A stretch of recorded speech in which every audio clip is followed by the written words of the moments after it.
kakatawhan.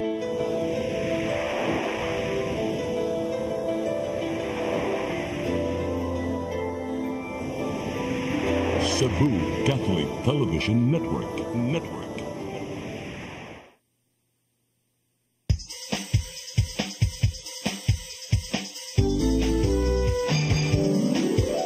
Hello Cebu, maayong buntag. Nagsunta ang kahayag nga nagsulit sa matuod, nadagan sa panghitabo. Hello Cebu, maayong buntag Pinoy.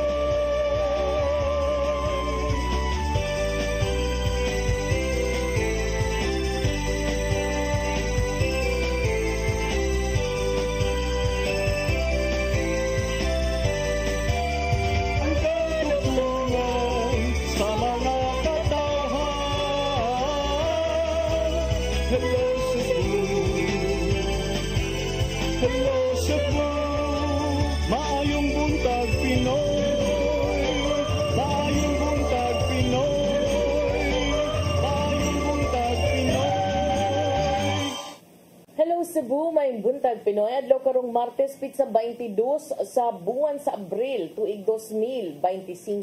Sangan sa akong partner nga si Attorney John Destacamento. Ako niyang alagad sa kahanginan Malu Inocando Tabar. Uban ni ko hangtod sa alas 9 karong buntagas tong programang Hello Cebu, maayong buntag Pinoy. Sa di pa nato ipadangat ang ato ang front pages sa mga pamantalaang lokal ug nasyonal. Ato unang sugdan ang ato ang programa pinaagi sa pagpadangat sa ato ang latest weather update. Hikis pag-asa Mactan, Miss Ana Dumdum, maayong buntag. Yes, ma'am. May buntag, umagan na itong weather forecast. Intertropical Convergence Zone or RTCZ may nagapekta sa habagatang bahin sa Mindanao. And easterly, sir, inat na hangin ikat sa dagat Pasipiko ang nagapekta sa nabiling bahin sa nasud at Cape Maderi sa Visayas. So far, wata ginamonitor nga mawag na tempo sa panahon doon sa atong nasud karong adlaw. Tungod ni diri sa Visayas, makasila tinagitag generally fair weather gawas lang sa tsansa sa mga patak-patak nga pagwalan or isolated rain showers or thunderstorms dala sa eastern east. Usagin og kadagatan, hinay ngadto sa kasarangan na hangin gikan sa Silakan ngadto na sa amihan ng Silakan ang mga pasulabi ng mga kadagatan manahon ngadto sa kasarangan. Diri Subo, kadagatan na ay pagkaob ilang alas 3 sa kapunon sa Inigalas Utso, Party City, sa Cagdatugon. After forecast para sa Metro Cebu, karong adlaw na sa 26 to 30 degrees Celsius, ug ang heat index or kiigang nga sinabi, posibleng maabot, karong adlaw nga to sa 38 degrees Celsius. O ang adlaw, mosalop niya alas 5:55 sa kahapon. Dili lang ko kutog, kini si Ana Dumdum, diri sa DRC, pagkasa Mactan, maayong buntag, nagang sinang. Daghang salamat Miss Ana Dumdum ug maayong buntag yung tanan din sa pag-asa Mactan. Karon arita sa ato ang front pages sa mga pamantalaang lokal ug nasyonal atong sugdan sa Sunstar Daily. Sa Sunstar Daily, Gwen seeks probe versus 2 libelous vloggers. Sa Super Balita sa Sunstar, usa na lumos, duha na luwas. Sa The Freeman, The Gentle Shepherd, Pope Francis dies at 88. Sa Banat News, sa The Freeman, maayong pagpanaw, Pope Francis, kapino sa kabilyong Romano Katoliko, nagbangutan. Sa Philippine Daily Inquirer, Francis, 88, a legacy of reform, humility, and inclusion. Sa Philippine Star, bells toll for Pope Francis. Sa Manila Bulletin, Pope Francis, first Latin American pontiff, dies at 88. Ug sa Tempo, Pope Francis dies at 88. Mao katong front pages sa mga pamantalaang lokal ug nasyonal. Sa among pagbalik, ang maipadangat kaninyo mga balita nga nahipos sa atong kaubanan sa CCTN News and Public Affairs Team. Please stand by. Hello Cebu, hello Cebu, maayong buntag Pinoy, maayong buntag Pinoy, maayong buntag Pinoy. Discover Discover the beauty of the Philippines.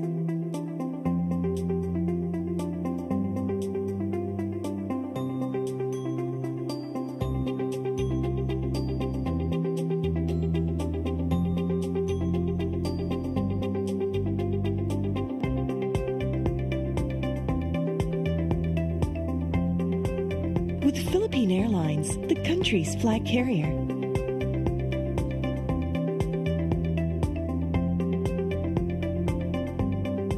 The airline that lets you feel the warmth of the nation.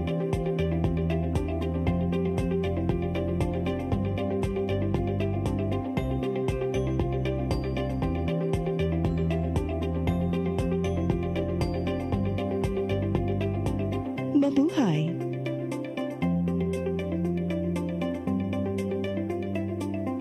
Kaiba sa mga politiko, matagal nang ginagawa ni Ariel Querubin ang ipaglaban tayo. Kahit sariling buhay inaalay. Ngayon, iba ang laban. Pero tuloy ang misyon ni Ariel Querubin, ang ipaglaban tayo. Kung medalya ang sukatan at hindi pera, si Ariel Querubin ang ating bayani na karapat-dapat sa Senado. Pag may Ariel Querubin sa Senado, may bayani tayo sigurado.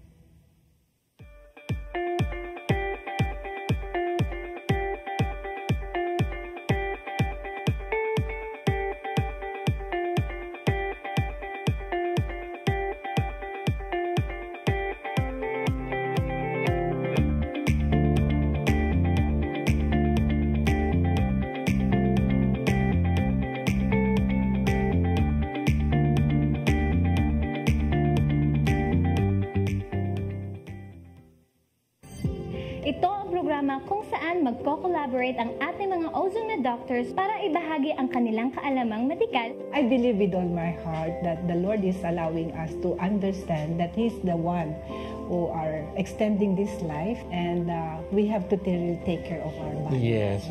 Matag episode, among ipaambit ninyo ang mga healing testimonies. Every day, pag-gising mo, iisip ko kung ilang taon na lang yung itatagal ko, yung ganun.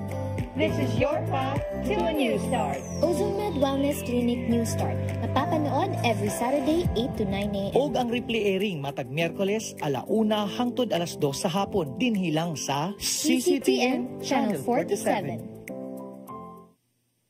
Hello, Cebu. Hello, Cebu. Maayong buntag, Pinoy. Maayong buntag, Pinoy. Maayong buntag, Pinoy. Balik sa Hello Cebu, may buntag Pinoy ug karon sa atong mga balita. Nagunas to mga balita karong buntaga kampo ni Governor Gwen Garcia miduso og reklamo sa National Bureau of Investigation kun NBI-7 batok sa duha ka Facebook users. Gimakak sa mga opisyal ang mga pasangil bahin sa gingong extortion ug uban pa.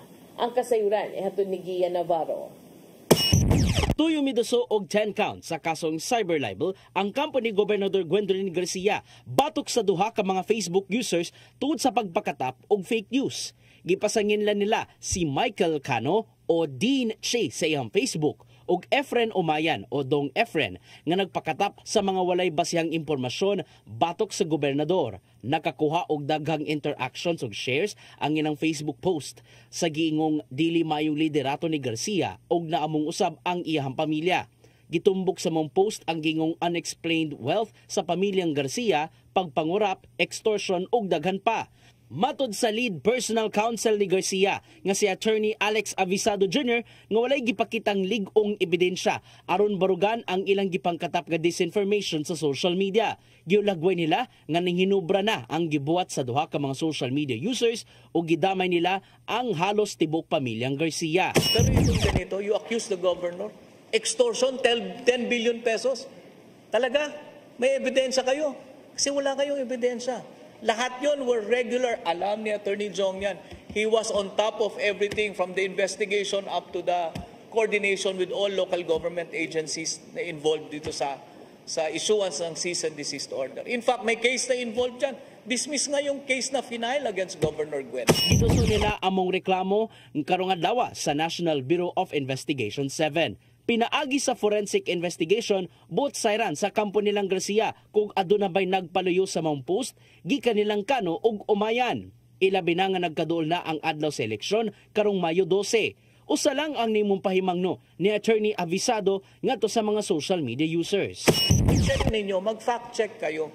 Huwag kayong mag-share ng mga public posts na hindi naman ninyo na-validate, hindi nyo na-verify. Because by sharing, you are equally liable for violation ng cybercrime law. Cyber libel yan. Yan ang naisab sa kampo ni Garcia nga sample pa lang among mga kaso ug padayon ang ilang paggukod ngadto sa ubang nagpakatap og fake news. Speak for his son because his son is a legitimate businessman. You know that? And he's an adult. Isa naman anak. And do ka influence siyang anak. Yes, and tama. And pag mag-accuse ka, dapat may ebidensya ka.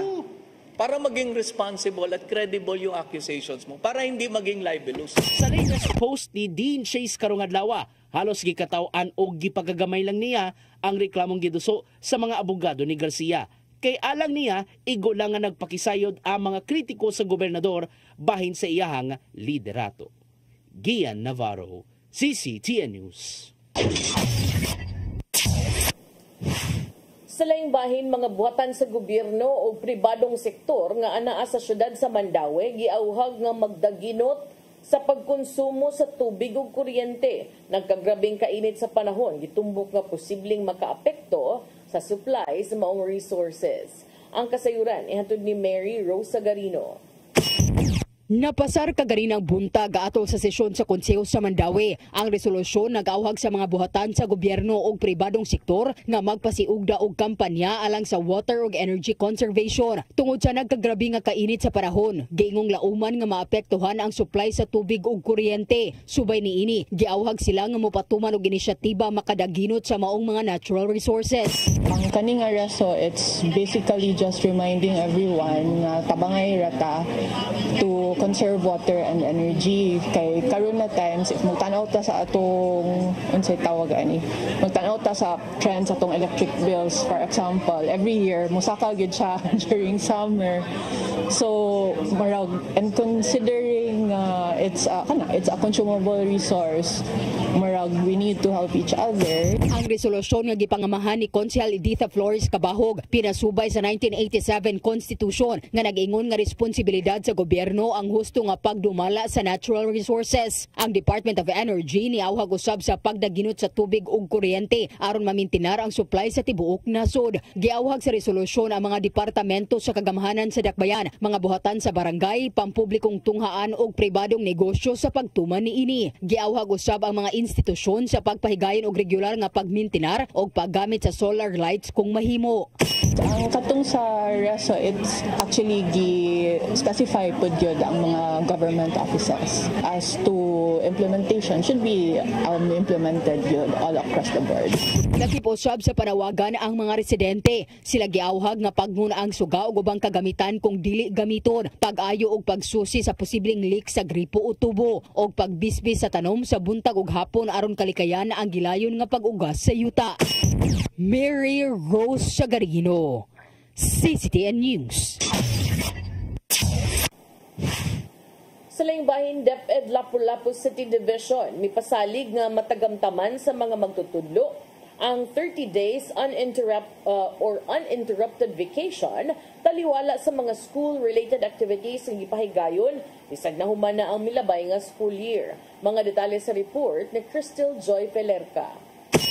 Niadtong Abril 16, nagsugod na ang 30 days uninterrupted vacation sa mga magtutudlo subay sa DepEd order. Apan bisan og nahuman na ang klase sa school year 2024-2025, aduna pay mga school-related activities nga gipahigayon sa Dakbayan sa Lapu-Lapu, sama na lang sa Eskrima Festival and Competition karon og ugmang adlaw. Ug tungod kay mga tinun-an sa nagkadayang mga tunghaan sa Lapu-Lapu ang nisalmot niini, anausab ang presensya sa pipila ka mga magtutudlo. Gipasabot ni Dr. Ronald Ferrer, ang Assistant Schools Division Superintendent sa DepEd Lapu-Lapu City Division, nga ipasalig nilang matagamtaman sa mga magtutudlo ang usa ka buwan nga uninterrupted vacation. Ug galing di malikayan nga masamok ang bakasyon, adunay paggahimuon nga kasabutan ang mong magtutudlo ug ang iyang school head. They will be having an arrangement with their school head as to when they should enjoy their 30 days no touch or straight vacation. But if there are interruptions, it will be arranged with the school head so that they can enjoy the 30 days siya po. So, hindi ko alam na siya sa mga days. Ilikay lang siya. Samtang makadawat usab og leave credits ang mga magtutudlo nga moserbisyo sa eleksyon karong Mayo 12 ug service credit ang madawat sa mga non-teaching personnel. Crystal Joy Felerca, CCTN News. Sa dugang balita, task force nga mobantay sa mga mangagi sa viaduct sa South Road Properties giumol sa Cebu City Government. Kini ang nahimong lakang human sa insidente sa pagpamato sa mga sakyanan nga mangagi sa maong dalan. Ang kasayuran ay hatod ni Gia Navarro. Nahimong sumsuman sa internet sa milabay lang nga simana ang pagpamato sa mga batanon ngadto sa mga nang-aging sakyanan sa viaduct sa South Road Properties sa Dakbayan sa Sugbo. Nisangput kini sa hilabihang kabalakas sa mga nakakita, ingon man sa ubang mga nakaagi sa maong dalan tungod sa posibilidad nga makasugat og mga aksidente.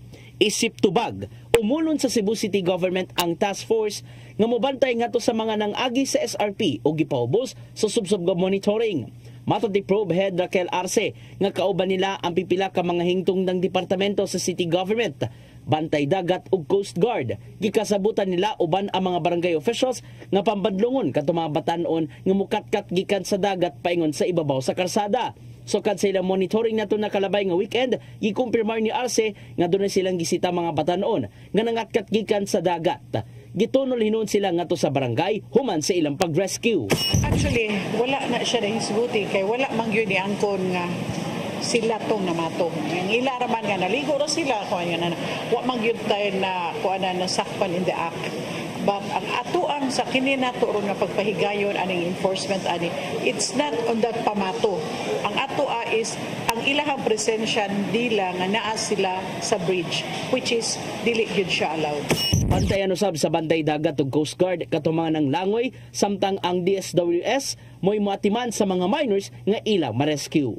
Mao nga dunay pahimangno si Arce sa ubang mga ginikanan nga magpasagad lang sa ilang mga menor de edad nga anak sa pagpadayon sa maong kalihukan. Disiplina sa inyong mga anak. Then, ang pagpasangat sa kaso, batok sa ninyo sa inyong pagpabaya sa inyong responsibilidad ngadto sa mga bata. Apil usab silang bantayan ang mga sakyan ng mga agi sa maong viaduct sa SRP. Maong gihangyo usab ni Arce ang publiko nga tabangan usab sila sa pagbantay aron dili na masubli pa ang maong insidente. Mao sa day ako ang hangyo sa mga motorista.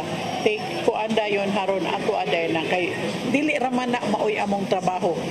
Sa ako nang giingon ni add up lang ni siya sa ato ang mandate sa ato ang trabaho. Gian Navarro, CCTN News. Sa atong katapusang balita, usa ka Chinese national na sikop sa kapulisan sa syudad sa Mandaue, human malambigit sa robbery extortion. Ang suspect giingong ni hulga sa biktima nga adunay kaso batok kaniya ug nangayog 200,000 pesos. Si Mary Rose Sagarino sa report.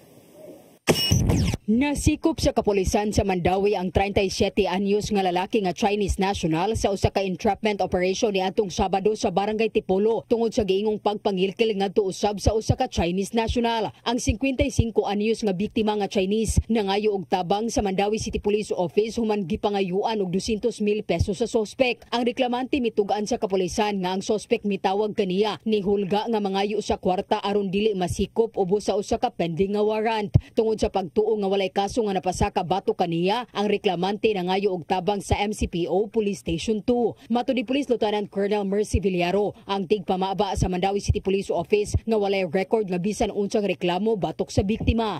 Ang ipa-make believe niya nga naa kuno ni siya kaso. So mao na ang iharasad pod na pagtuo kabalo si victim nga wala siya kaso pero mura bag basin sad pod unya ba nga naay laing case gani nga gipasangil sa iyaha so mao to nga sa iyahan ng kakuyaw sa iyahan na sad pod nga kahasol na kuan man jud siya mao to nga ni kuan jud siya sa ato ang Matod ni Villaro nga sa inisyal nga pagpakigsusi, walay nakitang criminal record sa Pilipinas ang sospek. Gisusi pa karon kung aduna pay mga mupatimaw nga biktima batok sa sospek. Ang sospek og biktima kasamtangang nagpuyo sa syudad sa Lapu-Lapu, apan nagsabot nga magkita sa Mandawi ni adtong Sabado.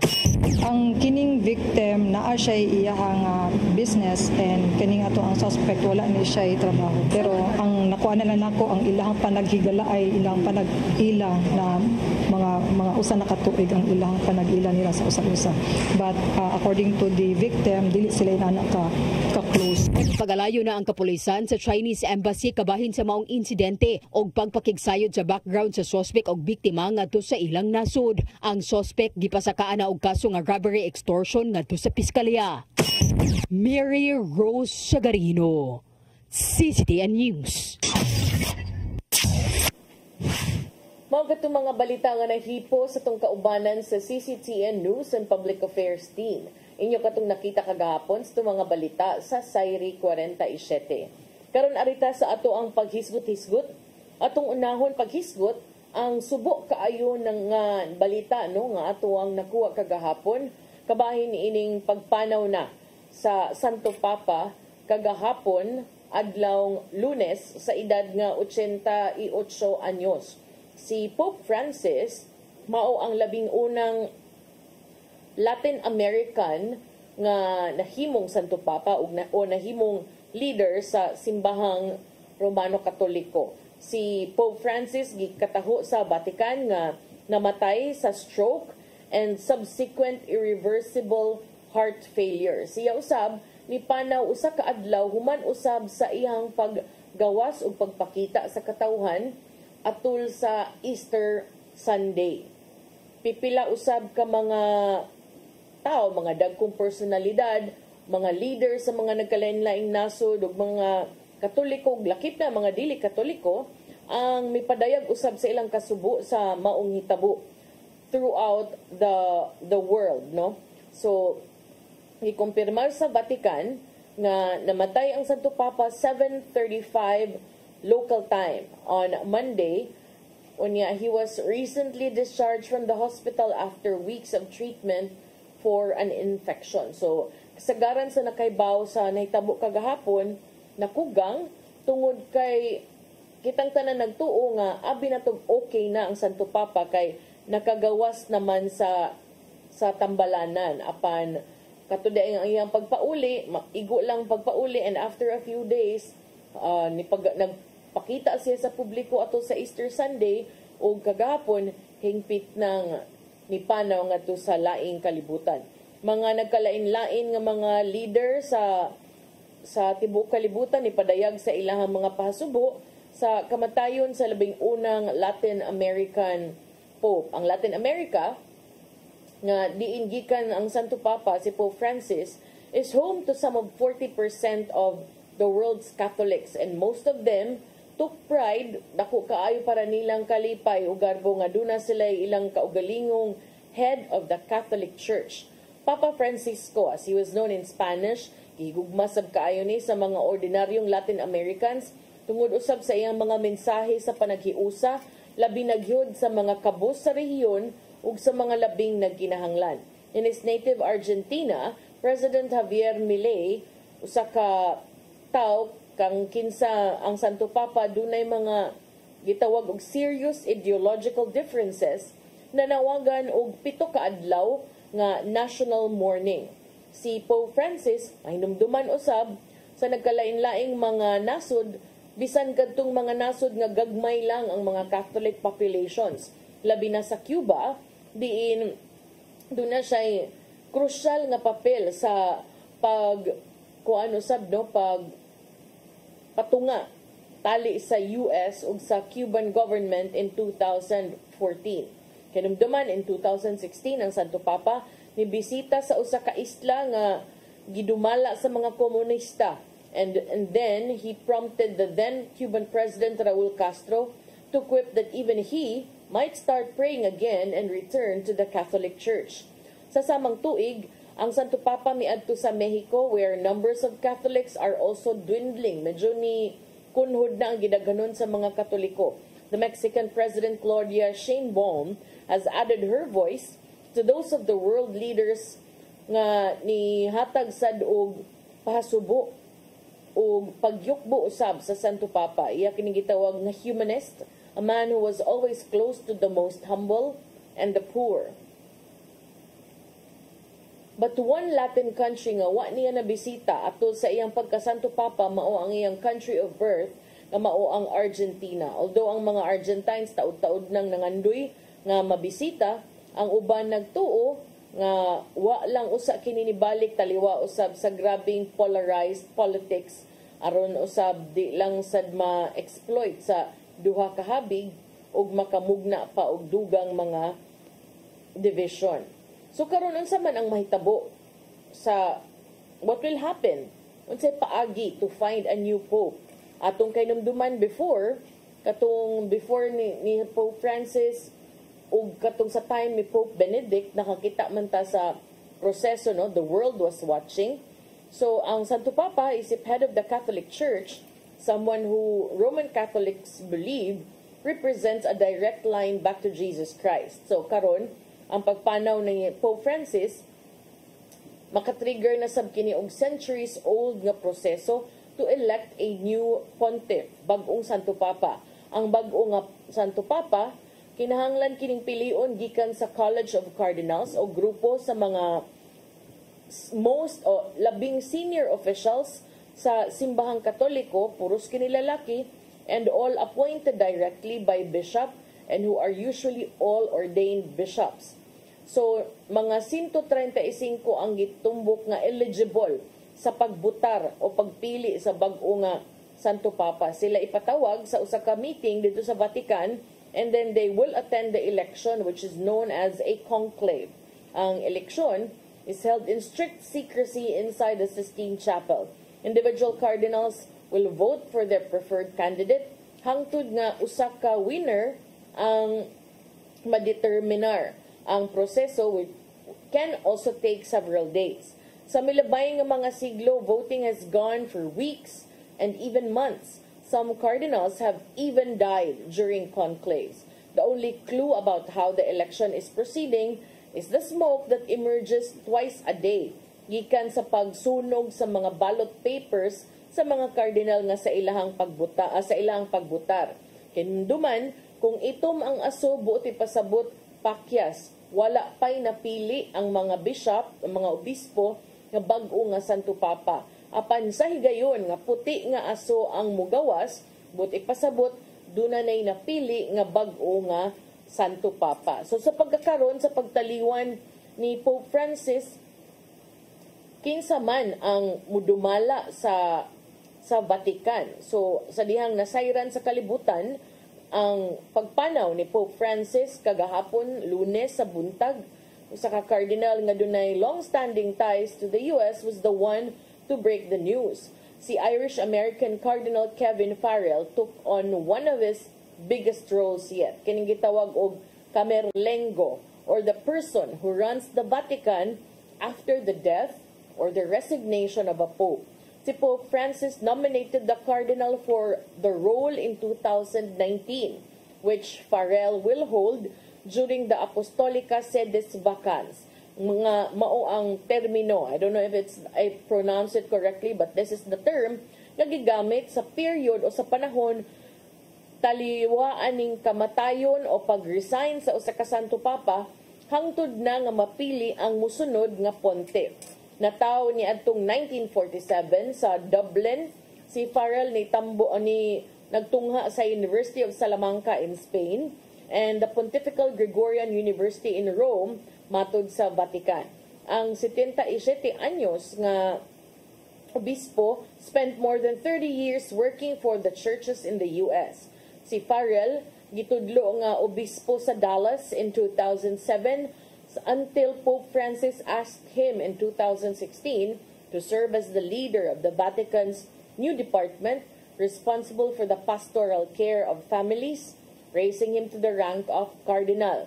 As Camerlengo, si Farrell mao'y tahasan sa paghimog mga arrangements for the conclave, which will decide kung kinsa na ang sunod nga Santo Papa ug siya usab ang mo-preside over the certification of Pope Francis's death. Sa pagkakaroon ang Vatican, miselyo na sa pultahan sa puloy-anan sa Santo Papa ni Pope Francis as of last night, no? So gibutangan nag-seal ang pultahan sa official residence ni Pope Francis. Parte kini sa proseso diin cardinal, in this case si Farrell, isip Camerlengo, maoy muhimo sa pag-lock o pag-seal kining gihimo karon sa atong video sa personal residence sa Santo Papa gamit ang red nga ribbon ug tabunan kini og wax. In the past, this was in apartments in the Apostolic Palace. But si Pope Francis didto man nagpuyo sa usa ka gamay nga lawak sa Vatican guest house known as Santa Marta. So kani apil ni sa proseso ang pagsilyo sa opisyal nga gipuy-an sa Santo Papa ni Pope Francis human usab sa iyahang pagpanaw. So gibutang nga ribbon unya gibutangan usab og wax. Samtang dinhi sa atoa sa Sugbo ni padayag na og mensahe ang atong simbahan. In fact, atong paminawon karon del ang sa dili pa ta mo break atong paminawon ang mensahe ni Archbishop Jose Palma.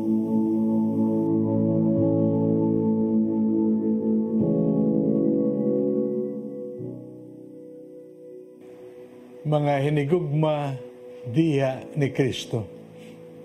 Isip Arsobispo sa Cebu, akong ipadangat ninyo ang opisyal nga balita bahin sa pagtaliwan kon kamatayon sa atong hinigugma Santo Papa, Papa Francisco. Sayod kita nga sa naglabay nga mga tuig, mga 12 ka tuig, sugod 2013. Ang Santo Papa nagserbisyo sa atong simbahan diha sa espiritu sa dakong gugma, dakong pagsalig sa Dios, o ipakita niya kining gugma labi na sa mga kabos, labi na matud pa sa marginalized. Ang iyang pagkasanto Papa nga pirmi magpahinumdom sa gugma sa Dios, sa atong paghatag importansya sa pamilya, o ang atong paningkamot nga ang mga layo sa simbahan, ang mga marginalized, unta mahimo nga bahin sa atong kinabuhi nga magpadayag sa mayong balita sa atong matud pa pagka-misyonero. Mga kaigsunan, sayang pagtaliwan ki hangyo ni Cardinal Farrell Camerlengo sa Roma, nga tanan kita magampo og atong hangyoon Diyos atong amahan pagdawat niya sa iyang gingarian. Hulat kita sa sunod pa nga mga balita bahin sa iyang lubong o bahin sa kung ano pa man importanteng balita may karabdanan sa iyang pagtaliwan o posible sa eleksyon sa sunod nga Santo Papa. Kanyong tanan, Archbishop Palma, naghangyo, maghiusa kita pagpasalamat sa Diyos sa serbisyo ni Papa Francisco ang paghangyo sa iyang pahulay nga dayon. Amen.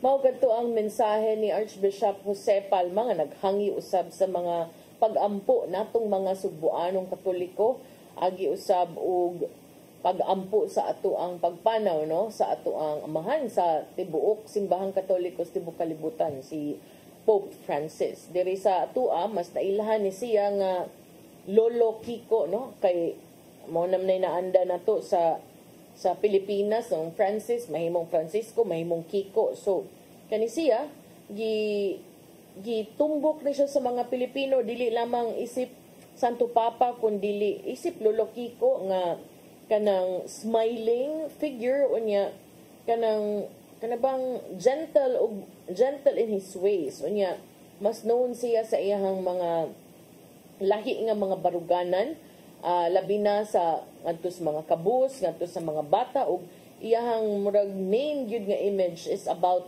gugma and compassion. So siya sa iyang pagpanaw, I think mauni ang usa sa mga mahinumduman, no, nga grabe kaayo siya og mga baruganan in many ways. Unya, he's considered to be a humble pastor and a pope of firsts. Isip labing una nga Jesuit nga mo'y nanguna sa simbahan, nangamahan sa simbahan.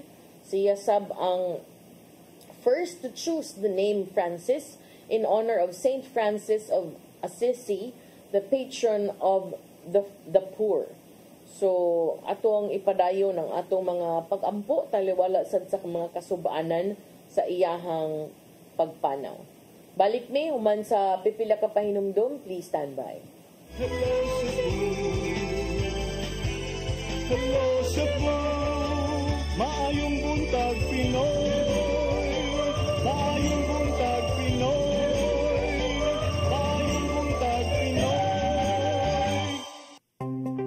Discover the beauty of the Philippines.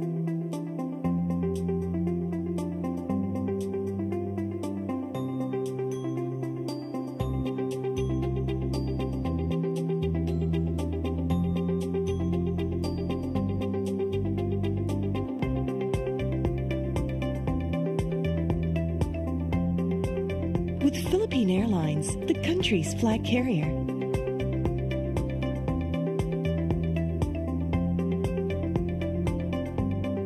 The airline that lets you feel the warmth of the nation.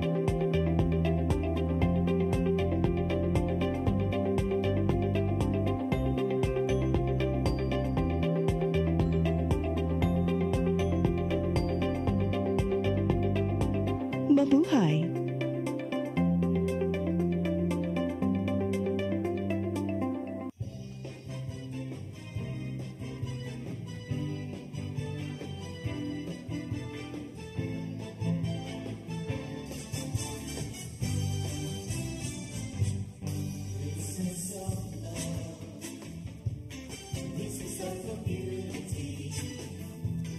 See every door,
internet sa kong anak, ma'am. Ay, wala na yung problema. Pag-Sini-Cebu. Sini-Cebu, Sini-Cebu. For your internet connection. And for the signal of your cable TV. So fast and straight that transmission to your phone. Sini-Cebu. Sini-Cebu, Sini-Cebu. Offers you to have fiber optics. For your viewing experience, perfect and clear so far. So great and affordable for you to enjoy. Sini-Cebu. Sini-Cebu Television Network Incorporated offers fiber to the home broadband internet bundled with fiber to the home cable TV connection. Sini-Cebu Television Network Incorporated with its operation in Metro Cebu and the whole province of Cebu soon. And affordable for you to enjoy. Sini-Cebu.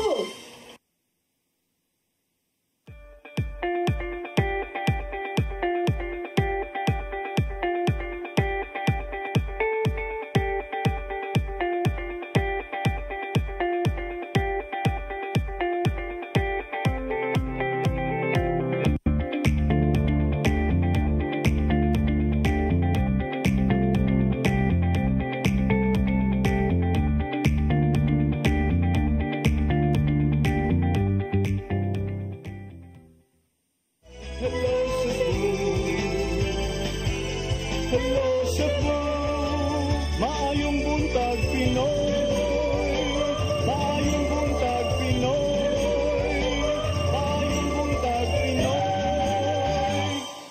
Balik sa Hello Cebu, may buntag Pinoy. O niya, humanata sa paghisgot sa pagpanaw ni sa atong Santo Papa. Karon ari na sadta sa ato ang mga update sa Sugbo, no? O niya, atong unahon, kining report na nigawas na ni kaganina, o ato na ni nadunggan kagahapon, o nigawas kaganina sa ato ang mga balita. Pero doon na kayo nakitaan on social media nga naaday karon diri sa Sugbo si Vice Presidente Sara Duterte nga anaa karon matud pa sa Danau City sa lalawigan sa Sugbo. Unya giubanan ni siya ni kasamtangang mayor sa Danau o nagpapili pagka 5th District Congressman nga si Mix Durano. So murag mauban ni siya sa local slate siguro, I don't know siya mga activities ato ning atangan unya sa ato mga balita unyang hapon sa Sairi 47. Arita sa ato ang dugang paghisgot-hisgot, dunay duha ka mga Facebook users, netizens nga nagatubang karon og kaso, di lang ni usa kundi napo ka kasong kriminal for cyber libel nga gipasaka sa legal team ni Cebu Governor Gwendolyn Garcia ngadto sa National Bureau of Investigation dinhi sa Kabisayan batok sa duha ka netizens nga gitumbok nilang nagpakatap og matud pa mga malisyoso og mga bakak matud pa sa ilahang kabahin sa gobernador ngadto sa ilahang social media. Si Attorney Alex Avisado, usa sa mga abogado ni Governor Gwen Garcia niingon nga ilahang girekomendar ang pagpasaka og kaso o pag-prosecute kang Michael Cano nga mas nailhan nga Dean Chase sa iyang Facebook account ug ni Efren Umayan nga na ilhan sab matud pa isip Dong Efren tungod sa kalapasan sa Republic Act 10175 o ang Cyber Crime Prevention Act of 2012. Kini tungod kay ang duha matud pa na masangil kang Governor Garcia sa pinaagi sa ilang social media account for being corrupt, abusive, and gitawag pag-extortionist. Matud ni Avisado nga ang Facebook post ni Attorney Avisado nga ang Facebook post ni Cano ug Umayan dunay mga ubay-ubay nga mga bakak ug misleading information nga tumong lamang mao ang pagdaot sa reputasyon sa gobernador. Matud ni Attorney Avisado to sa press conference nga kining tanan matud pa mga bakak. Gusto nila nga ipunish and i-hold responsible kini si Michael Cano ug si Efren Umayan. Usa sa mga post ni Kano naglakip og screenshot matud pa sa usa ka mensahe o message thread nga nag-expose matud pa sa pipila ka tuig nga corruption nga naglambigit sa gobernador. Kabahin niini mao ang individual behind the message matud pa dili lamang konektado sa usa ka reputable business entity in Cebu but also went the extra mile to prove the legitimacy of their claims. Lakip sa mga claims nga gi-share online maong aligasyon nga ang pamilyang Garcia nakakuha kunog unexplained wealth. So, ang post ni Tumbok nga iyang anak karon na nag-iya na kunog duha ka eroplano ug ang ilang pamilya doon na gipanag-iyang luxury yacht worth $10 million. $10 million.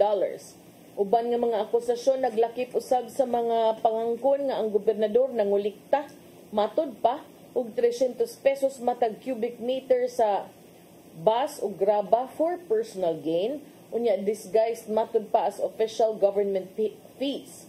Ang maong post nitumbok usab nga si Garcia matud pa ni dawat o nagdawatan og 40% nga kickback or SOP gikan sa tanang infrastructure project sa lalawigan.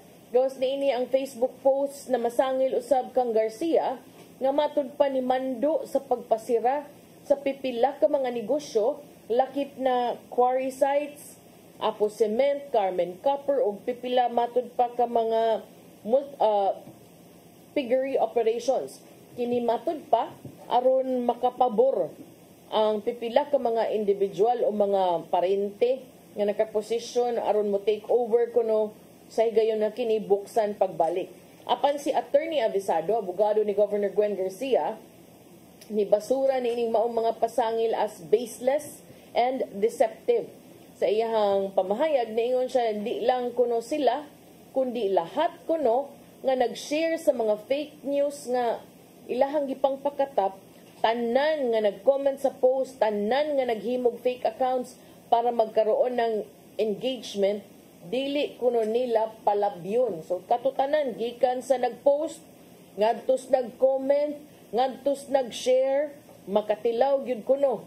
Bisan pa kunog fake account, dili kuno nila palabyon. Ihang gitumbok nga ang aligasyon does not only lack factual basis, apan are also dangerous. Kay matud pa, tumong niini ang pagguba sa pagsalig sa publiko ngadto sa lalawigan, sa pangagamahanan sa lalawigan sa Subo ug sa liderato niini. Matud ni Avisado, kini maong online attacks part of a systematic smear campaign built on fabricated stories. Sa diyang gipangutana kung nganong ang mga reklamo dito gipadangat sa NBI Central Visayas Regional Office, si Attorney Avisado miingon nga ang ehensya is in the best position to conduct a thorough investigation not only into Kano and Umayan, but also into other potential perpetrators luyo niining smear campaign. Si Capitol Consultant Attorney Rory John Sepulveda ni sugit usab nga ang issue politically motivated o likely tied to the upcoming elections. We cannot just say we are sure. Kini mo'y pamahayag ni Attorney Sepulveda. Agig tubag sa maong reklamong gipasaka batok kaniya. Si Kano nag-post og video sa Facebook ug niingon nga wa siya nahadlok.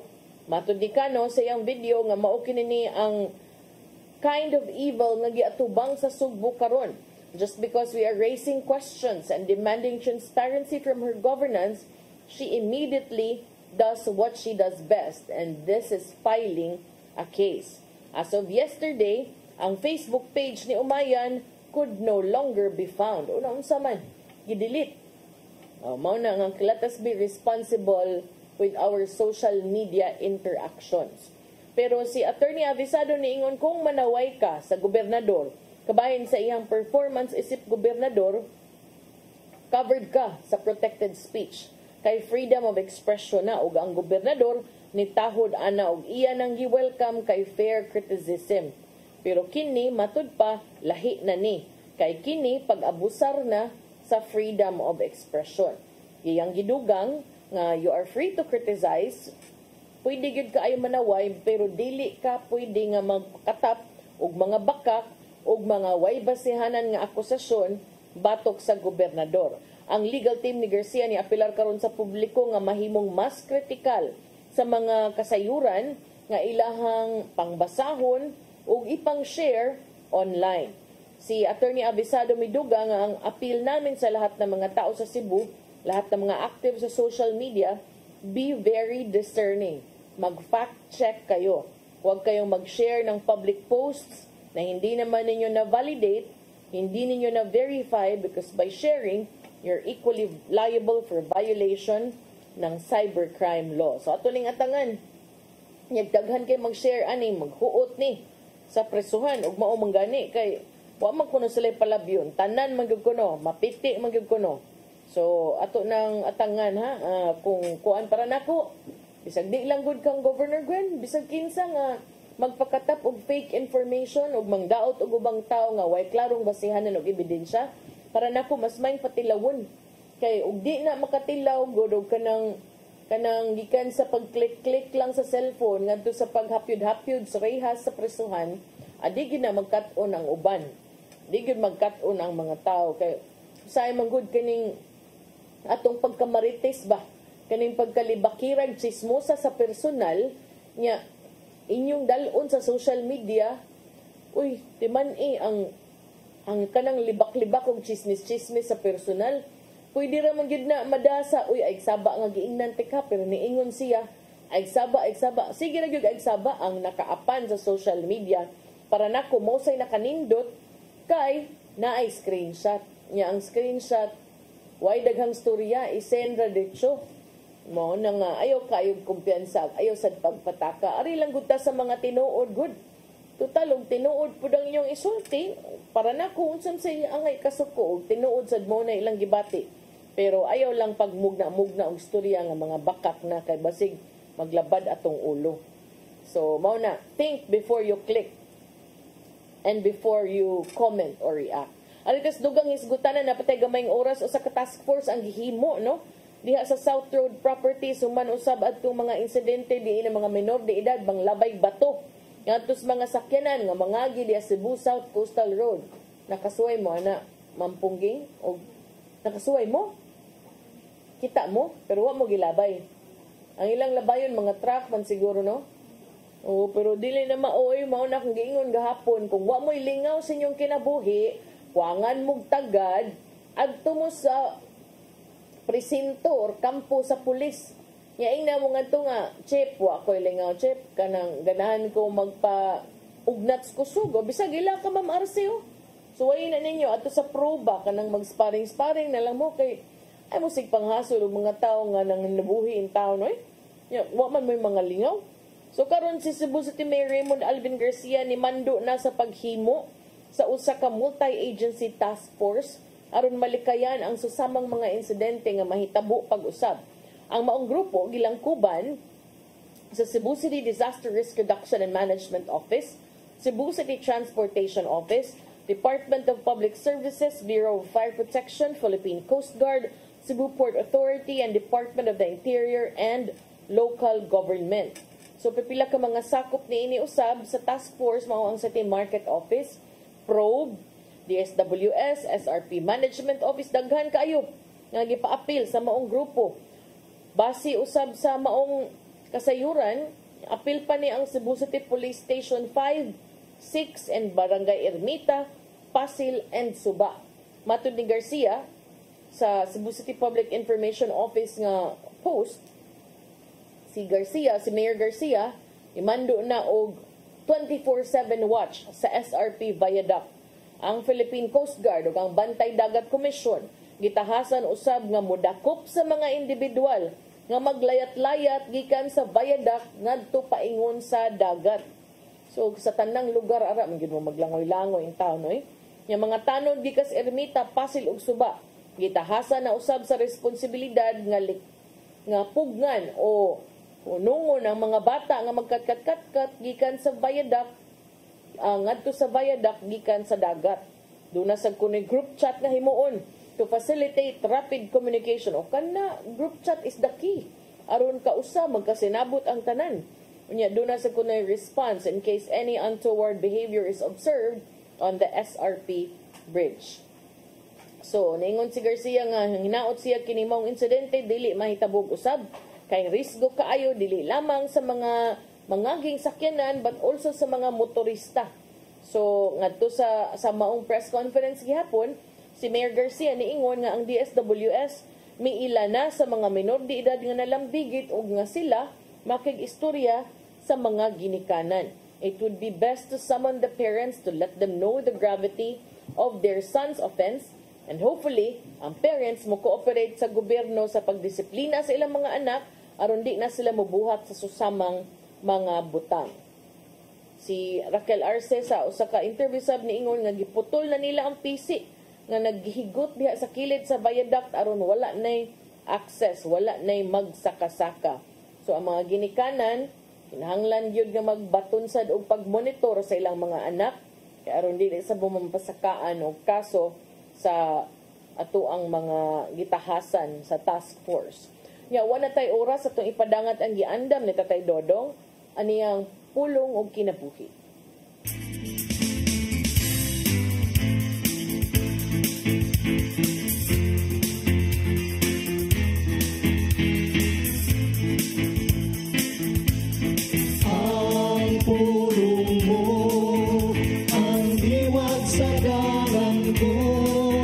Unya mingon si Pedro, Ginoo, among gibiyahan ang tanan o misunod kami kanimo.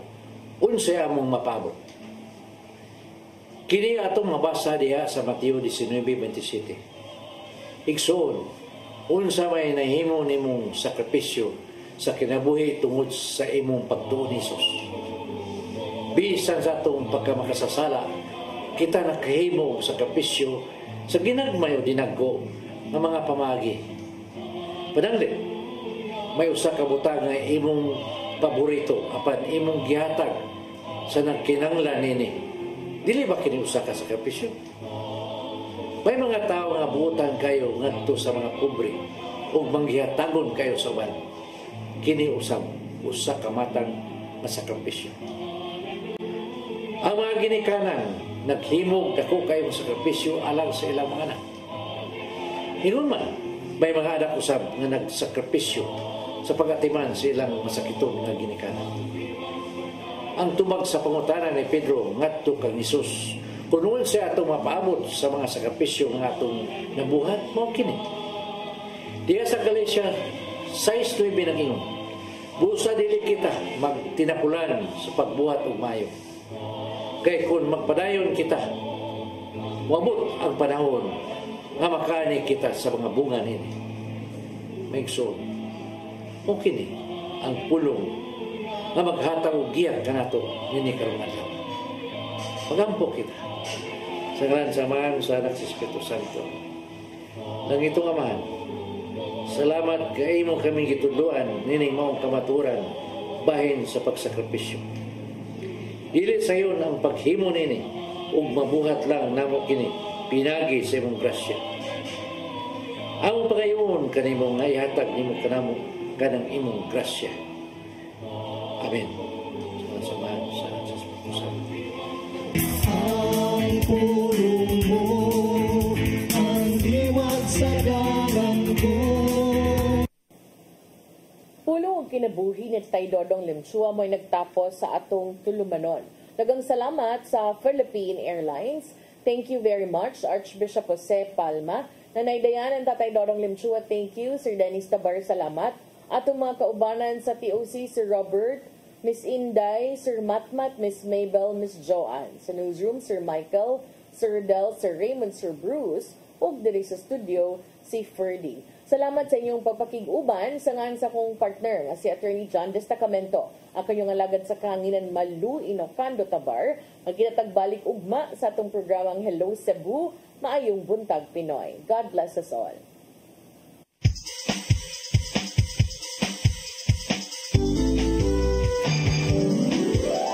Hello Cebu, maayong buntag. Nagsunta ang kahayag na usa ka pagtuo, usa ka tingog,